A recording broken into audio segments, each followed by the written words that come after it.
नमस्कार। थर्सडे है आज और अभी लास्ट 2 थर्सडे से हम बात कर रहे हैं बच्चे के आसपास सेफ्टी नेट डेवलप करने की। पहले हमने बात करी थी कि बच्चा जिन-जिन लोगों से मिलता है, मेन-मेन लोगों से उनके मोबाइल नंबर आपके पास हो। दूसरा हमने बात की थी पेरेंट्स टीचर मीटिंग की। अब तीसरा एस्पेक्ट आता है आपके बच्चे के दोस्त। यकीनन दोस्त होंगे, चाहे तो वो आपकी बिल्डिंग में हो, सोसाइटी में हो, कॉलोनी में हो या स्कूल में हो।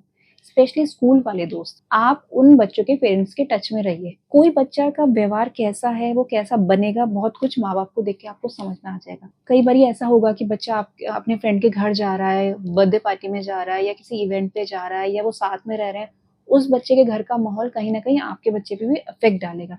तो आप अपने बच्चे के दोस्तों के पेरेंट्स के साथ दोस्त तो नहीं बन सकते शायद सबके साथ, लेकिन एक कम्फर्ट ज़ोन में ज़रूर रहिए जहाँ आप लोग के पास नंबर्स हों एक-दूसरे के।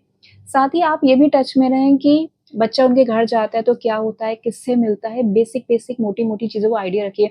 बच्चे को फ्री मत छोड़ दीजिए। कई पेरेंट्स ये मुझसे सवाल पूछते हैं कि हमारा बच्चा नाइट आउट के लिए ज़िद करता है, गर्ल्स और बॉयज़ दोनों। जो दोस्त है उसके घर रुकने जाना है, आज हम रात में वहीं रुकेंगे। मुझे ये समझ ही नहीं आता इसमें कौन-सा बहुत ही मज़ा आने वाला है। इसको आप डिस्करेज कीजिए। देखिए आपका बच्चा कहीं जाके रुकेगा किसी और के घर में, उनके मम्मी-पापा को आप कितना जानते हो? हम किसी इंसान को उतना ही तो जानते हैं जितना वो हमें दिखा रहा होता है। आप मुझे वही समझ पा रहे हो जो इन वीडियोज़ में मैं आपको दिखा रही हूँ, आप मुझे कितना जानते हो? तो ऐसे ही आप उन लोगों को कितना जानते हो, जिनके भरोसे आप अपने बच्चे को उनके घर भेज दे रहे हो। ऐसे कई बार प्रॉब्लम्स हुई हैं कि लड़कियाँ या लड़के रात में रुकने गए हैं अपने दोस्त के घर और वहाँ प्रॉब्लम हो गई।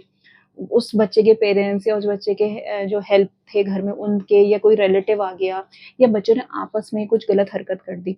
इसको अवॉइड करिए और अपने बच्चे के दोस्तों के पेरेंट्स के टच में रहिए, कॉन्टैक्ट में रहिए, उनके कॉन्टैक्ट नंबर रखिए, उनके एड्रेस रखिए और बच्चे को भी ये पता हो कि बच्चे को दोस्ती किस हद तक करनी है।